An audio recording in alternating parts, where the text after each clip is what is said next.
मठाधीश और माफिया में कोई ज्यादा फर्क नहीं होता। आप डिक्शनरी उठा के देख लो भाई डिक्शनरी तो आपको भी उठा के देखनी पड़ेगी। अपने संस्कार के अनुरूप धर्माचार्यों को ये माफिया बोलते हैं। औरंगजेब की आत्मा सचमुच इनके अंदर घुस चुकी है।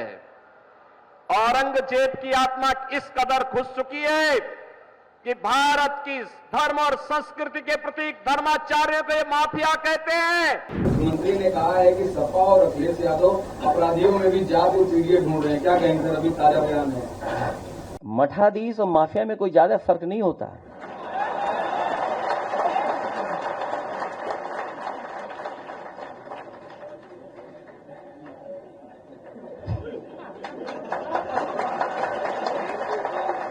नहीं, अगर आप डिक्शनरी उठा के देख लो। इन लोगों को जब भी जनता जनार्दन ने शक्ति दी है तो इन्होंने उस शक्ति का दुरुपयोग किया है, वैसे ही जैसे किसी कालखंड में भस्मासुर ने किया था। आपकी ताकत से ही आपकी आस्था पर प्रहार। अगर केंद्र में कांग्रेस की सरकार हिंदुओं को दबाने के लिए सांप्रदायिक विरोधी कानून लाने का काम कर रही थी, देश में राम सेतु को तोड़ने का कार्य कर रही थी, अयोध्या में राम मंदिर के मार्ग में बाधक बन रही थी, देश के अंदर कश्मीर में उग्रवाद को पनपा रही थी, देश की सुरक्षा में सेल लगाने का काम कर रही थी, तो समाजवादी पार्टी भी तो उसी के नक्शे कदम पर चल रही थी, उसी नक्शे कदम पे चल रही थी।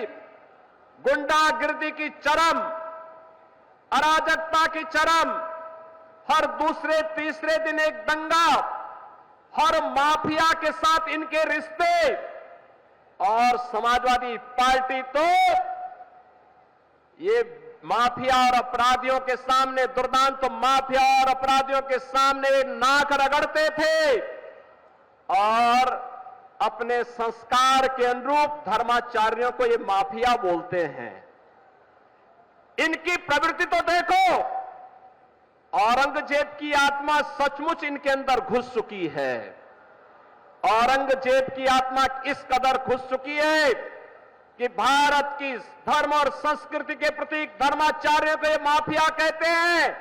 और जो संगठित अपराध में लिप्त थे, भूमाफिया, वन माफिया, पशु माफिया या संगठित अपराध में संलिप्त माफिया को के सामने ये लोग घुटना टेक करके नाक रगड़ने का काम करते थे।